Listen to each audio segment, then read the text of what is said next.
ਚੜ੍ਹਦੀ ਕਲਾ time TV north America ਦੇਖ ਰਹੇ ਸਾਰੇ ਦਰਸ਼ਕਾਂ ਦਾ ਵਰਲਡ ਪੰਜਾਬੀ ਨਿਊਜ਼ ਦੇ ਵਿੱਚ ਸਵਾਗਤ ਹੈ। ਮੈਂ ਤੁਹਾਡੇ ਨਾਲ ਰਿਦਮ। ਖਬਰਾਂ ਦੀ ਸ਼ੁਰੂਆਤ ਕਰਨ ਤੋਂ ਪਹਿਲਾਂ ਇੱਕ ਨਜ਼ਰ ਮਾਰਦੇ ਹਾਂ ਕੁਝ ਖਾਸ ਹੈਡਲਾਈਨਸ ਤੇ। ਲਿਬਰਲ ਆਗੂ ਜਸਟਿਨ ਟਰੂਡੋ ਨੇ ਐਨਡੀਪੀ ਉੱਤੇ ਸਾਧਿਆ ਨਿਸ਼ਾਨਾ, ਕਿਹਾ ਪਾਰਟੀ ਨਵੀਂ ਆਮਦਨ ਦੇ ਰੂਪ ਵਿੱਚ ਕਈ ਬਿਲੀਅਨ ਡਾਲਰ ਕਰ ਰਹੀ ਹੈ ਇਕੱਠੇ। ਕੰਜ਼ਰਵੇਟਿਵ ਆਗੂ ਐਰਿਨ ਓਟੂਲ ਨੇ ਮਾਪਿਆਂ ਦੇ ਸਮਰਥਨ 'ਚ ਸਪੋਰਟ ਪ੍ਰੋਗਰਾਮ ਲਾਗੂ ਕਰਨ ਦਾ ਕੀਤਾ ਦਾਅਵਾ। ਸ਼ੇਰਲੇਟ ਆਊਟ ਦੇ ਐਲੀਮੈਂਟਰੀ ਸਕੂਲ ਵਿੱਚ ਮਿਲਿਆ ਕੋਵਿਡ-19 ਆਊਟਬ੍ਰੇਕਸ, ਮਾਰਚ ਤੋਂ ਬਾਅਦ ਕਰੋਨਾ ਕੇਸ ਹੋਏ ਐਕਟਿਵ। ਤੇ ਹੁਣ ਖਬਰਾਂ ਵਿਸਥਾਰ ਨਾਲ।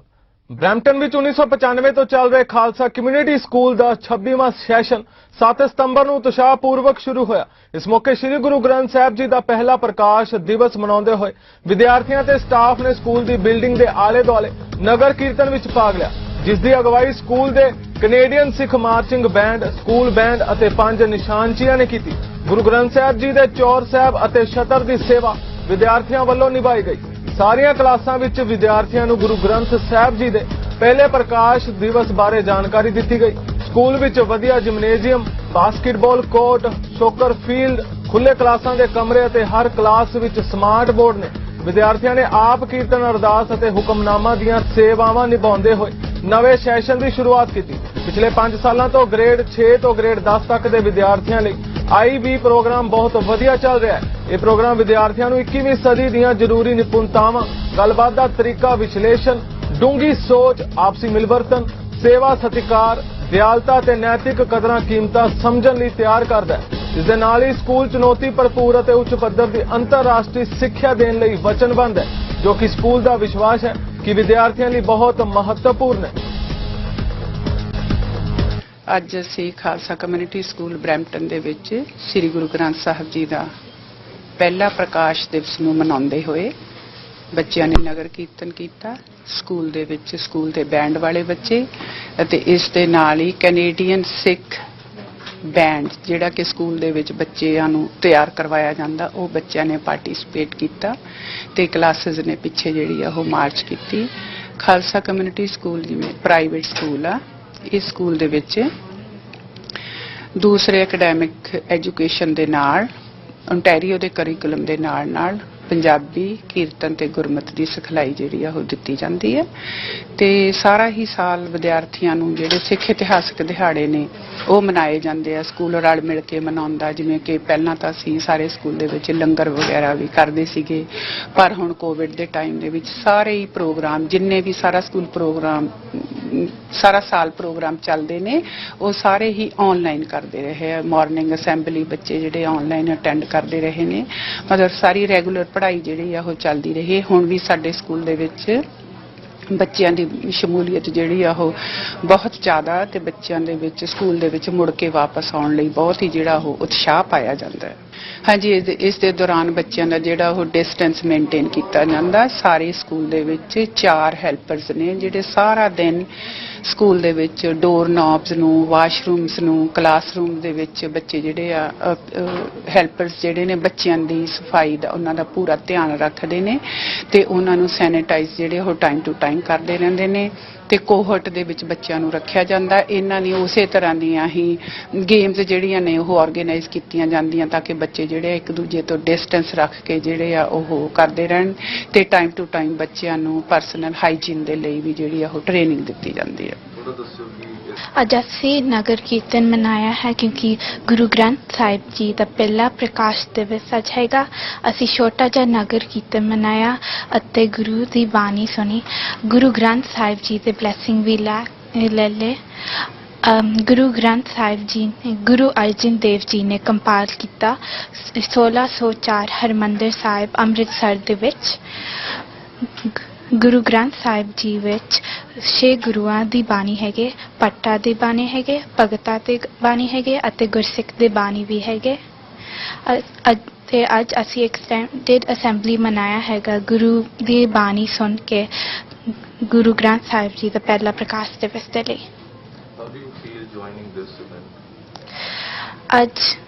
ਅੱਜ ਜਦੋਂ ਮੈਂ ਨਗਰ ਕੀਰਤਨ ਵਿੱਚ ਗਈ, ਮੈਨੂੰ ਬਹੁਤ ਚੰਗਾ ਲੱਗਿਆ ਸੀ ਜੁਆਇਨ ਹੋਣ ਨੂੰ ਇਵੈਂਟ ਦੇ ਨਾਲ, ਕਿਉਂਕਿ ਅਸੀਂ ਸਾਰਿਆਂ ਨੇ ਗੁਰੂ ਗ੍ਰੰਥ ਸਾਹਿਬ ਜੀ ਦੇ ਬਲੈਸਿੰਗ ਵੀ ਲੈ ਲਿਆ। ਅੱਜ ਲੱਗਦਾ ਤੁਸੀਂ ਆਪਣੀ ਰੂਟਸ ਨਾਲ ਜੁੜੇ ਹੋ ਜਾਂ ਤੁਹਾਨੂੰ ਆਪਣੇ ਕਲਚਰ ਬਾਰੇ ਹੋਰ ਪਤਾ ਲੱਗਿਆ? ਹਾਂਜੀ, ਅੱਜ ਜ਼ਿਆਦਾ ਕਲਚਰ ਦੇ ਬਾਰੇ ਪਤਾ ਲੱਗਿਆ ਅਤੇ ਰਿਲੀਜਨ ਦੇ ਬਾਰੇ। ਅਸੀਂ ਬਹੁਤ ਲੱਕੀ ਆ ਖਾਲਸਾ ਕਮਿਊਨਿਟੀ ਸਕੂਲ ਦੇ ਵਿੱਚ ਹੋਣ ਨੂੰ, ਕਿਉਂਕਿ ਖਾਲਸਾ ਕਮਿਊਨਿਟੀ ਸਕੂਲ ਦੇ ਵਿੱਚ ਅਸੀਂ ਪੰਜਾਬੀ ਦੇ ਨਾਲ ਹੋਰ ਜੁੜਦੇ ਰਹਿੰਦੇ ਅਤੇ ਲੈਂਗੁਏਜ ਵੀ ਅਸੀਂ ਬੋਲਦੇ ਹਾਂ। ਵਾਹਿਗੁਰੂ ਜੀ ਕਾ ਖਾਲਸਾ, ਵਾਹਿਗੁਰੂ ਜੀ ਕੀ ਫਤਿਹ। ਮੇਰਾ ਨਾਮ ਹੈ ਅਰਮਾਨ ਸਿੰਘ ਬਾਗੜੀ ਅਤੇ ਮੈਂ ਖਾਲਸਾ ਸਕੂਲ ਵਿੱਚ ਪੜ੍ਹਦਾ। ਅੱਜ ਅਸੀਂ ਨਗਰ ਕੀਰਤਨ ਤਿਆਰ ਕੀਤਾ ਹੈ ਕਿਉਂਕਿ ਗੁਰੂ ਗ੍ਰੰਥ ਸਾਹਿਬ ਜੀ ਦਾ ਪ੍ਰਕਾਸ਼ ਦਿਵਸ ਹੈਗਾ। ਅਸੀਂ ਰੋਜ਼ ਅਸੈਂਬਲੀ 'ਚ ਅਰਦਾਸ, ਸ਼ਬਦ ਕੀਰਤਨ ਤੇ ਹੁਕਮਨਾਮਾ ਲੈਂਦੇ ਹਾਂ। ਅਸੀਂ ਬਹੁਤ ਸਾਰੀ ਇਵੈਂਟਸ ਕਰਦੇ ਹਾਂ ਇਸ ਸਕੂਲ 'ਚ, ਜਿੱਦਾਂ ਗੁਰਪੁਰਬ ਜਾਂ ਲੰਗਰ ਹੁੰਦਾ ਜਾਂ ਸਿੱਖ ਹੈਰੀਟੇਜ ਮੰਥ। ਇਹਨਾਂ ਸਾਰੇ ਇਵੈਂਟਸ ਹੁੰਦੇ ਨੇ ਅਤੇ ਸਾਨੂੰ ਇਸ ਸਕੂਲ 'ਚ ਪੰਜਾਬੀ ਤੇ ਗੁਰਮੁਖੀ ਪੜ੍ਹਾਈ ਜਾਂਦੀ ਹੈ। ਬਹੁਤ ਵਧੀਆ ਲੱਗਦਾ ਕਿਉਂਕਿ ਅਸੀਂ ਹੁਣ ਕਲਚਰ ਨਾਲ ਜੁੜੇ ਰਹਿੰਦੇ ਹਨ। ਫਿਰ ਸਾਨੂੰ ਚੰਗਾ ਲੱਗਦਾ ਇਸ ਸਕੂਲ 'ਚ ਪੜ੍ਹਨ ਲਈ। ਇੰਨੇ ਟਾਈਮ ਲਾਕਡਾਊਨ ਦੇ ਵਿੱਚ ਰਹੀ, ਕਿਸ ਤਰ੍ਹਾਂ ਦਾ ਲੱਗ ਰਿਹਾ ਦੁਬਾਰਾ ਸਕੂਲ ਵਾਪਸ ਆ ਕੇ? ਬਹੁਤ ਵਧੀਆ ਲੱਗਦਾ ਕਿਉਂਕਿ ਮੈਂ ਦੁਬਾਰੇ ਸਕੂਲ 'ਚ ਪੜ੍ਹ ਸਕਦਾ, ਮੈਂ ਸਾਰੇ ਟੀਚਰਸ ਫਰੈਂਡਸ ਨਾਲ ਜੁੜ ਸਕਦਾ, ਮੈਂ ਅਸੈਂਬਲੀ ਰੋਜ਼ ਸੁਣ ਸਕਦਾ। ਹਾਂਜੀ, ਮੈਂ ਕਹਿਣਾ ਸੀਗਾ ਕਿ ਤੁਸੀਂ ਜਦੋਂ ਵੱਡੇ ਹੁੰਦੇ ਹੋ ਤੁਸੀਂ ਕਲਚਰ ਨਾਲ ਜੁੜੇ ਰਹੀ ਜਾਓ, ਤੁਸੀਂ ਭੁੱਲੋ ਨਾ ਕਲਚਰ ਨੂੰ। Thank you. ਵਾਹਿਗੁਰੂ ਜੀ ਕਾ ਖਾਲਸਾ, ਵਾਹਿਗੁਰੂ ਜੀ ਕੀ ਫਤਿਹ। ਲਿਬਰਲ ਆਗੂ ਜਸਟਿਨ ਟਰੂਡੋ ਵੱਲੋਂ ਐਨਡੀਪੀ ਉੱਤੇ ਨਿਸ਼ਾਨਾ ਸਾਧਦਿਆਂ ਕਿਹਾ ਗਿਆ ਕਿ ਪਾਰਟੀ ਨਵੀਂ ਆਮਦਨ ਦੇ ਰੂਪ ਵਿੱਚ ਕਈ ਬਿਲੀਅਨ ਡਾਲਰ ਇਕੱਠੇ ਕਰਨ ਦੇ ਦਾਅਵੇ ਕਰ ਰਹੀ ਹੈ। ਦਾਅਵਿਆਂ ਤੇ ਵਾਅਦਿਆਂ ਦੀ ਦੌੜ ਵਿੱਚ ਤਿੰਨੇ ਪਾਰਟੀਆਂ ਇੱਕ ਦੂਜੇ ਤੋਂ ਅੱਗੇ ਪਿੱਛੇ ਹੋ ਰਹੀਆਂ ਨੇ। With just 1 week left in the campaign, I know this Liberal team is giving it our all. Here in Oakville, you've knocked on thousands and thousands of doors and made thousands more phone calls. Keep it up! Our country is at a crossroads, and we're facing two very different paths.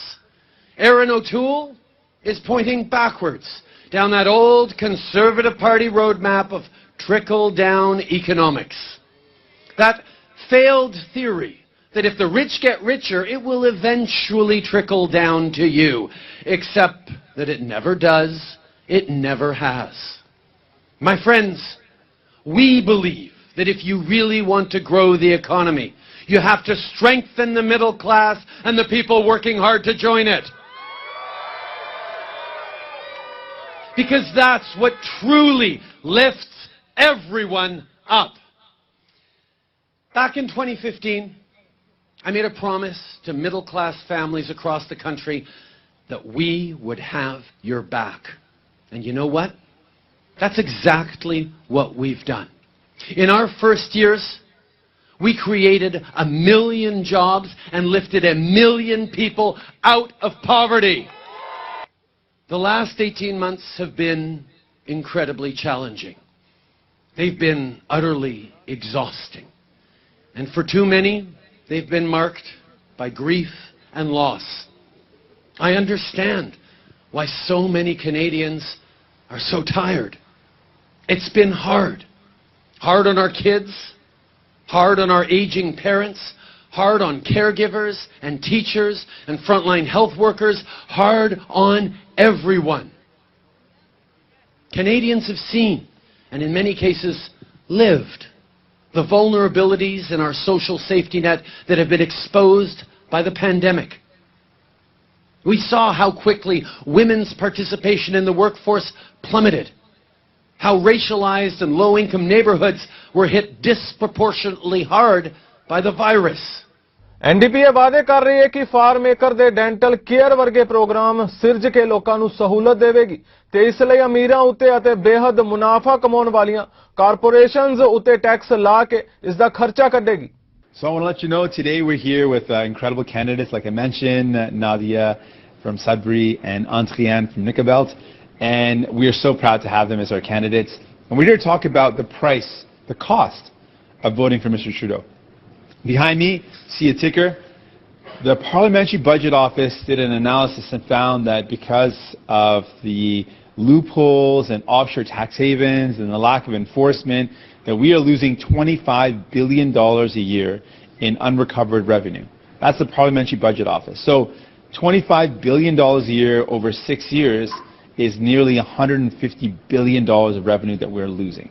That's revenue that can be used to build hospitals, that can be used to hire millions of nurses, that can be used to invest in public transit, it can be used to invest in the future for our kids, for families, to help people out. And so there's a cost that Mr. Trudeau has chosen not to do anything about this. Over the past 6 years, this continues to go up. The money that we're losing in 1 minute is about $50,000. $50,000 we're losing because Mr. Trudeau has not taken the steps to close those offshore tax haven loopholes that allow for billions of dollars of revenue to be lost. That's $25 billion a year, $150 billion over the 6 years that he's been in power. We're going to end that. We're going to make sure that the super wealthy pay their fair share. Why is it that a worker puts in time and pays their fair share, but if you're a multi-million-dollar corporation that uses offshore tax havens and loopholes, you're not paying your fair share? And we've got clear evidence. If we invested resources into the public service, and they're saying roughly $100 million, we could recover as much as $14 billion a year. That would be a significant revenue to help us pay for the things that would help people out. So I want to remind folks, there's a cost to voting for Mr. Trudeau. The cost is this keeps on going up. This ticker keeps on going up. If you vote for New Democrats, we will put an end to these offshore tax havens, these loopholes, and make sure that we are recovering this investment, this revenue, and we're investing it back into people. That's what you get when you vote for Nadia. That's what you get when you vote for Andrienne. Conservative party ਦੇ ਆਗੂ ਐਰੀਨੋ tool ਨੇ ਮਾਪਿਆਂ ਦੇ ਸਮਰਥਨ ਲਈ ਆਪਣੀ party ਦੀ ਨਵੀਂ ਯੋਜਨਾ ਨੂੰ ਉਜਾਗਰ ਕੀਤਾ। ਟੂਲ ਨੇ ਇਸ ਦਰਮਿਆਨ ਮਾਪਿਆਂ ਨਾਲ ਜੁੜੇ ਵੱਖ-ਵੱਖ ਮਾਪਦੰਡਾਂ ਲਈ ਸਹੂਲਤਾਂ ਪ੍ਰਦਾਨ ਦਾ ਐਲਾਨ ਕੀਤਾ, ਜਿਸ ਦੇ ਵਿੱਚ ਬੱਚਿਆਂ ਦੇ ਜਨਮ ਅਤੇ ਮੌਤ ਦੇ 8 ਘੰਟੇ ਬਾਅਦ ਬੀਮਾ, ਗਰਭ ਅਵਸਥਾ ਦੌਰਾਨ ਛੁੱਟੀ ਆਦਿ ਸੇਵਾਵਾਂ ਮੁਹੱਈਆ ਕਰਵਾਉਣ ਦਾ ਵਾਅਦਾ ਕੀਤਾ। And it can take time to mourn, to reflect, and to find a path to healing. There's a stigma attached to the loss of a child as well. It's long been treated as something you shouldn't talk about. And as a result, we, as a country, don't give grieving parents the support they need. Well, today, I'm here to say to grieving parents, it's time to start to end the stigma. We've got your back. The last thing you should have to worry about is your job or your benefits when you're taking time to grieve. Canada's Conservatives will be there for you when you're going through one of the toughest times in your life. As Prime Minister, I will introduce compassionate reforms to Canada's EI system and bereavement laws. Currently, EI parental leave benefits end immediately following the death of an infant. We will reform this so that parents who lose a child aren't abruptly cut off from their maternity and parental leave benefits. We will extend these benefits for at least 8 weeks following the death of a child. Canada's current bereavement laws also don't distinguish between the death of a child and the death of another immediate family member. We will make changes to the law to provide up to 8 weeks of paid leave from employment in the event of a child's death or stillbirth. And in the event of a miscarriage, we will provide 3 days of paid leave. And in Canada's recovery plan, we also have a commitment to end the ability for people to lobby with respect to active criminal prosecutions. One of the very disappointing things with Mr. Trudeau is there has been special access for friends and people close to the Prime Minister and those around him. You should not be able to use your influence to lobby your way out of a criminal prosecution. And we were reminded yesterday. Charlottetown ਵਿੱਚ premier Prince Edward ਨੇ elementary ਸਕੂਲਾਂ ਅੰਦਰ ਪਾਈ ਗਈ ਕੋਵਿਡ-19 ਆਊਟਬ੍ਰੇਕਸ ਬਾਰੇ ਜਾਣਕਾਰੀ ਦਿੱਤੀ। ਉਹਨਾਂ ਕਿਹਾ ਕਿ ਲੰਘੇ ਦਿਨੀ ਆਈਲੈਂਡ ਦੇ ਐਲੀਮੈਂਟਰੀ ਸਕੂਲ ਵਿੱਚ ਕਰੋਨਾ ਵਾਇਰਸ ਨਾਲ ਕਈ ਵਿਦਿਆਰਥੀ ਪੋਜ਼ਿਟਿਵ ਪਾਏ ਗਏ। ਉਹਨਾਂ ਇਹ ਵੀ ਦੱਸਿਆ ਕਿ ਅਜਿਹਾ ਮਾਰਚ ਤੋਂ ਬਾਅਦ ਹੁਣ ਹੋਇਆ। ਉਹਨਾਂ ਦੱਸਿਆ ਕਿ ਆਈਲੈਂਡ ਵਿੱਚ ਕੋਵਿਡ ਫੈਲਾਅ ਰੋਕਣ ਲਈ ਉਪਰਾਲੇ ਕੀਤੇ ਜਾ ਰਹੇ ਨੇ। I know these unscheduled briefings can be a little bit stressful, but from the very beginning of COVID, we've done our very best to communicate as quickly and as accurately as possible and to share the news as we learn it with Islanders. Yesterday's news of a positive COVID-19 case connected to West Royalty Elementary School was tough to hear for all Islanders, in particular for students, teachers, parents, and family members of that school. Since then, our public health and testing clinic staff have been working diligently to try to determine the source of this case and if there are further cases. Dr. Morrison will share with you shortly. There are new cases that have been identified. Some of those additional cases are connected to West Royalty School, meaning by the definition outlined by Health Canada, we now have an outbreak at that school. While we have had cases connected to a school in the past, this is the first time since the pandemic began in March 2020 that we have to declare an outbreak in a school setting in Prince Edward Island. Based on this information and the extent of the testing that will need to be undertaken in the days ahead, Dr. Morrison has issued an order to suspend in-person classes at West Royalty School for this week. As well, there's a positive case identified to a student at Charlottetown Rural High School. And based on this information we have gathered in the last 24 hours with the vast numbers of close contacts that will need to be tested, as well as the vast number of identified close contacts within a number of schools in the Charlottetown area, Dr. Morrison is further ordering the suspension of in-person learning for schools in the Charlottetown Rural and Colonel Gray family of schools for a period of 3 days. Peel public health ਦਾ ਕਹਿਣਾ ਹੈ ਕਿ ਪਿਛਲੇ ਹਫਤੇ Mississauga ਦੇ banquet ਹਾਲ ਵਿੱਚ ਇੱਕ ਵਿਆਹ ਸਮਾਰੋਹ ਵਿੱਚ ਹਿੱਸਾ ਲੈਣ ਵਾਲੇ ਮਹਿਮਾਨ ਕੋਵਿਡ-19 ਦੀ ਚਪੇਟ ਵਿੱਚ ਆਏ ਹੋ ਸਕਦੇ ਨੇ। ਜਾਰੀ ਕੀਤੀ ਗਈ ਨਿਊਜ਼ ਰਿਲੀਜ਼ ਵਿੱਚ ਲੋਕਲ ਹੈਲਥ ਯੂਨਿਟ ਨੇ ਕਿਹਾ ਕਿ 5 ਸਤੰਬਰ ਨੂੰ ਕੈਪੀਟਲ ਬੈਂਕੁਏਟ ਸੈਂਟਰ ਵਿੱਚ ਵਿਆਹ ਸਮਾਰੋਹ ਵਿੱਚ ਹਿੱਸਾ ਲੈਣ ਗਏ ਲੋਕਾਂ ਨੂੰ ਆਪਣਾ ਕੋਵਿਡ-19 ਟੈਸਟ ਜ਼ਰੂਰ ਕਰਵਾਉਣਾ ਚਾਹੀਦਾ ਹੈ। ਇਹ ਬੇਨਤੀ ਇੱਥੇ ਆਊਟਬ੍ਰੇਕਸ ਹੋਣ ਕਾਰਨ ਕੀਤੀ ਜਾ ਰਹੀ ਹੈ। ਇਹ ਵੀ ਕਿਹਾ ਗਿਆ ਹੈ ਕਿ ਟੈਸਟ ਦੇ ਨਤੀਜਿਆਂ ਦੀ ਉਡੀਕ ਕਰਦੇ ਸਮੇਂ ਰੈਜ਼ੀਡੈਂਟਸ ਨੂੰ ਖੁਦ ਆਈਸੋਲੇਟ ਵੀ ਕਰਨਾ ਚਾਹੀਦਾ ਹੈ। ਜਿਹੜੇ ਲੋਕ ਖੁਦ ਨੂੰ ਆਈਸੋਲੇਟ ਨਹੀਂ ਕਰ ਸਕਣਗੇ ਉਹਨਾਂ ਨੂੰ ਕਲਾਸ ਆਰਡਰ ਦੀ ਧਾਰਾ 22 ਤਹਿਤ ਜੁਰਮਾਨਾ ਵੀ ਹੋ ਸਕਦਾ ਹੈ। ਪੀਲ ਪਬਲਿਕ ਹੈਲਥ ਵੱਲੋਂ ਇਸ ਵਿਆਹ ਸਮਾਰੋਹ ਵਿੱਚ ਹਿੱਸਾ ਲੈਣ ਵਾਲੇ ਮਹਿਮਾਨਾਂ ਦੀ ਗਿਣਤੀ ਜਾਰੀ ਨਹੀਂ ਕੀਤੀ ਗਈ ਤੇ ਨਾ ਹੀ ਇਹ ਖੁਲਾਸਾ ਕੀਤਾ ਗਿਆ ਹੈ ਕਿ ਇੱਥੇ ਕਿੰਨੇ ਮਾਮਲੇ ਸਾਹਮਣੇ ਆਏ ਨੇ। ਕੈਨੇਡਾ ਵਿੱਚ ਟੀਕਾਕਰਨ ਅਤੇ ਇਸਲਾਮਾਫੋਬੀਆ ਦੇ ਮੁੱਦੇ ਤੇ ਵਿਰੋਧੀ ਕੰਜ਼ਰਵੇਟਿਵ ਪਾਰਟੀ ਦੇ ਉਮੀਦਵਾਰਾਂ ਦੇ ਬਿਆਨਾਂ ਨੂੰ ਲੈ ਕੇ 20 ਸਤੰਬਰ ਦੀਆਂ ਚੋਣਾਂ ਤੋਂ ਪਹਿਲਾਂ ਵਿਵਾਦ ਖੜਾ ਹੋ ਗਿਆ। ਗੌਰਤਲਬ ਹੈ ਕਿ ਇਸਲਾਮ ਧਰਮ ਦੇ ਪ੍ਰਤੀ ਪੱਖਪਾਤ, ਨਫ਼ਰਤ ਅਤੇ ਡਰ ਦੀ ਭਾਵਨਾ ਨੂੰ ਇਸਲਾਮੋਫੋਬੀਆ ਕਹਿੰਦੇ ਨੇ। ਨੋਵਾ ਸਕੋਚੀਆ ਦੇ ਕੰਜ਼ਰਵੇਟਿਵ ਉਮੀਦਵਾਰ ਨੇ ਪਹਿਲਾਂ ਸੋਸ਼ਲ ਮੀਡੀਆ ਤੇ ਇੱਕ ਪੋਸਟ ਵਿੱਚ ਸਰੀਆ ਕਾਨੂੰਨ ਅਤੇ ਬੁਰਕੇ ਤੇ ਪਾਬੰਦੀ ਲਗਾਉਣ ਦੇ ਸਮਰਥਨ ਵਿੱਚ ਟਿੱਪਣੀਆਂ ਕੀਤੀਆਂ ਸਨ, ਭਾਵੇਂ ਕਿ ਉਹਨਾਂ ਦੇ ਬਾਅਦ ਵਿੱਚ ਇਸ ਲਈ ਮੁਆਫੀ ਮੰਗ ਲਈ ਸੀ। ਕੰਜ਼ਰਵੇਟਿਵ ਪਾਰਟੀ ਨੇ ਇਸ ਦੀ ਪੁਸ਼ਟੀ ਕੀਤੀ ਕਿ ਉਹਨਾਂ ਦੇ ਟੋਰਾਂਟੋ ਵਿੱਚ ਬੀਚੇਜ਼ ਈਸਟ ਯਾਰਕ ਦੇ ਉਮੀਦਵਾਰ ਨੂੰ ਚੁਣਾਵੀ ਦੌੜ ਤੋਂ ਹਟਾ ਲਿਆ ਗਿਆ ਹੈ ਕਿਉਂਕਿ ਉੱਥੋਂ ਲਿਬਰਲ ਪਾਰਟੀ ਦੇ ਸਾਂਸਦ ਨੇਟ ਇਰਸਕਿਨ ਸਮਿਥ ਨੇ ਦੇ ਇਸਲਾਮੋਫੋਬੀਆ ਟਵੀਟ ਨੂੰ ਉਜਾਗਰ ਕੀਤਾ ਸੀ। ਕੰਜ਼ਰਵੇਟਿਵ ਪਾਰਟੀ ਦੇ ਨੇਤਾ ਐਰਿਨ ਓਟੂਲ ਨੇ ਕਿਹਾ ਕਿ ਪਾਰਟੀ ਦੇਸ਼ ਨੂੰ ਇਕੱਠੇ ਲਿਆਉਣ ਅਤੇ ਅਰਥ ਵਿਵਸਥਾ ਦੇ ਲਿਹਾਜ਼ ਨਾਲ ਦੇਸ਼ ਨੂੰ ਮੁੜ ਤੋਂ ਆਪਣੇ ਪੈਰ ਤੇ ਖੜਾ ਕਰਨ ਦੇ ਵਿਚਾਰ ਤੇ ਆਧਾਰ ਤੇ ਸਕਾਰਾਤਮਕ ਮੁਹਿੰਮ ਚਲਾ ਰਹੀ ਹੈ। ਟੈਕਸਾਸ ਖਾੜੀ ਤੱਟ ਦੇ ਦਸਤਕ ਦੇਣ ਤੋਂ ਪਹਿਲਾਂ ਨਿਕੋਲਸ ਸੋਮਵਾਰ ਨੂੰ ਪਹਿਲੀ ਸ਼੍ਰੇਣੀ ਦੇ ਤੂਫਾਨ ਵਿੱਚ ਤਬਦੀਲ ਹੋ ਗਿਆ ਅਤੇ ਇਸ ਦੇ ਨਾਲ ਮੈਕਸੀਕੋ ਤੋਂ ਲੂਸੀਆਨਾ ਦੇ ਇਲਾਕਿਆਂ ਵਿੱਚ ਮੋਹਲੇਦਾਰ ਮੀਂਹ ਅਤੇ ਹੜ੍ਹ ਆਉਣ ਦਾ ਖਦਸ਼ਾ ਹੈ। ਮਿਆਸੀ ਵਿੱਚ ਰਾਸ਼ਟਰੀ ਤੂਫਾਨ ਕੇਂਦਰ ਵਿੱਚ ਵਿਗਿਆਨੀਆਂ ਨੇ ਕਿਹਾ ਕਿ ਤੂਫਾਨ ਦੇ ਦਸਤਕ ਦੇਣ ਤੋਂ ਕੁਝ ਘੰਟੇ ਪਹਿਲਾਂ 120 ਕਿਲੋਮੀਟਰ ਪ੍ਰਤੀ ਘੰਟੇ ਦੀ ਰਫ਼ਤਾਰ ਨਾਲ ਹਵਾ ਚੱਲੀ।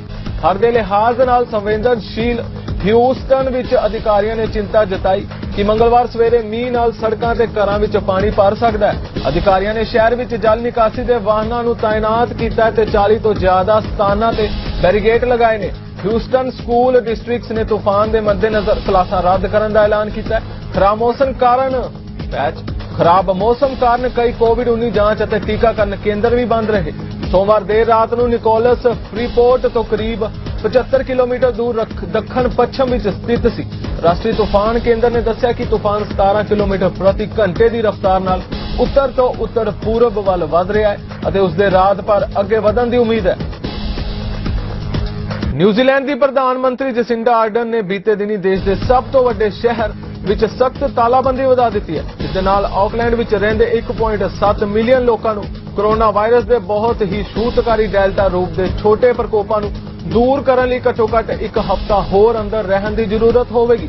ਅਡਨ ਨੇ ਕਿਹਾ ਕਿ ਨਿਊਜ਼ੀਲੈਂਡ ਦਾ ਸਭ ਤੋਂ ਵੱਡਾ ਸ਼ਹਿਰ ਆਕਲੈਂਡ ਕੋਰੋਨਾ ਵਾਇਰਸ ਦੇ ਡੈਲਟਾ ਰੂਪ ਦੇ ਪ੍ਰਸਾਰ ਨੂੰ ਹਰਾਉਣ ਲਈ 21 ਸਤੰਬਰ ਤੱਕ ਤਾਲਾਬੰਦੀ ਵਿੱਚ ਰਹੇਗਾ। ਅਮਰੀਕਾ ਵਿੱਚ ਇੱਕ ਨਵੇਂ ਬਿੱਲ ਦੇ ਪਾਸ ਹੋਣ ਨਾਲ ਭਾਰਤੀਆਂ ਸਮੇਤ ਲੱਖਾਂ ਲੋਕਾਂ ਨੂੰ ਸਪਲੀਮੈਂਟਲ ਫੀਸ ਦਾ ਭੁਗਤਾਨ ਕਰਕੇ ਗ੍ਰੀਨ ਕਾਰਡ ਪ੍ਰਾਪਤ ਕਰਨ ਵਿੱਚ ਮਦਦ ਮਿਲ ਸਕਦੀ ਹੈ। ਦੇਸ਼ ਵਿੱਚ ਰੋਜ਼ਗਾਰ ਆਧਾਰਿਤ ਗ੍ਰੀਨ ਕਾਰਡ ਦਾ ਸਾਲਾਂ ਤੋਂ ਇੰਤਜ਼ਾਰ ਕਰ ਰਹੇ ਲੱਖਾਂ ਲੋਕ, ਜਿਨ੍ਹਾਂ ਵਿੱਚ ਵੱਡੀ ਗਿਣਤੀ ਵਿੱਚ ਭਾਰਤੀ ਵੀ ਸ਼ਾਮਲ ਨੇ, ਇੱਕ ਨਵਾਂ ਕਾਨੂੰਨ ਪਾਸ ਹੋਣ ਤੇ ਸਪਲੀਮੈਂਟਲ ਫੀਸ ਦਾ ਭੁਗਤਾਨ ਕਰਕੇ ਅਮਰੀਕਾ ਵਿੱਚ ਵੈਧ ਸਥਾਈ ਨਿਵਾਸ ਦੀ ਉਮੀਦ ਕਰ ਸਕਦੇ ਨੇ। ਇਸ ਨੂੰ ਜੇਕਰ ਸੁਲਾਹ ਸਮਝੌਤਾ ਪੈਕੇਜ ਵਿੱਚ ਸ਼ਾਮਿਲ ਕੀਤਾ ਗਿਆ ਅਤੇ ਕਾਨੂੰਨ ਵਿੱਚ ਪਾਸ ਕੀਤਾ ਗਿਆ ਤਾਂ ਉਹਨਾਂ ਹਜ਼ਾਰਾਂ ਭਾਰਤੀ IT ਪੇਸ਼ੇਵਰਾਂ ਦੀ ਮਦਦ ਕਰਨ ਦੀ ਉਮੀਦ ਹੈ ਜੋ ਮੌਜੂਦਾ ਸਮੇਂ ਵਿੱਚ ਗ੍ਰੀਨ ਕਾਰਡ ਦਾ ਇੰਤਜ਼ਾਰ ਕਰ ਰਹੇ ਨੇ। ਆਸਟ੍ਰੇਲੀਆ ਦੀ ਰਾਜਧਾਨੀ ਕੈਨਬਰਾ ਸਥਾਨਕ ਸਰਕਾਰ ਦੁਆਰਾ 22 ਨਵੇਂ ਕੋਰੋਨਾ ਵਾਇਰਸ ਕੇਸਾਂ ਦੇ ਸਾਹਮਣੇ ਆਉਣ ਤੋਂ ਬਾਅਦ ਦੂਜੇ ਮਹੀਨੇ ਲਈ ਬੰਦ ਰਹੇਗੀ। ਸਿਡਨੀ ਵਿੱਚ ਵਾਇਰਸ ਦੇ ਡੈਲਟਾ ਰੂਪ ਦੇ ਪ੍ਰਕੋਪ ਨਾਲ ਜੁੜੇ ਇੱਕ ਕੇਸ ਦੇ ਪਤਾ ਲੱਗਣ ਤੋਂ ਬਾਅਦ ਆਸਟ੍ਰੇਲੀਆ ਦੀ ਰਾਜਧਾਨੀ ਖੇਤਰ ਨੂੰ 12 ਅਗਸਤ ਨੂੰ ਬੰਦ ਕਰ ਦਿੱਤਾ ਗਿਆ ਸੀ। ਖੇਤਰੀ ਮੁੱਖ ਮੰਤਰੀ ਐਂਡਰਿਊ ਬਾਰ ਨੇ ਕਿਹਾ ਹੈ ਕਿ ਕੈਨਬਰਾ ਦੀ ਤਾਲਾਬੰਦੀ 15 ਅਕਤੂਬਰ ਤੱਕ ਵਧਾਈ ਜਾਵੇਗੀ। ਫਿਲਹਾਲ ਵਰਲਡ ਪੰਜਾਬੀ ਨਿਊਜ਼ ਦੇ ਇਸ ਬੁਲੇਟਿਨ ਵਿੱਚ ਇੰਨਾ ਹੀ। ਹੋਰ ਤਾਜ਼ਾ ਖਬਰਾਂ ਲਈ ਤੁਸੀਂ ਜੁੜੇ ਰਹੋ ਚੜ੍ਹਦੀ ਕਲਾ ਟਾਈਮ TV ਨਾਰਥ ਅਮਰੀਕਾ ਦੇ ਨਾਲ। ਮੈਨੂੰ ਰਿਦਮ ਨੂੰ ਦਿਓ ਆਗਿਆ। ਧੰਨਵਾਦ।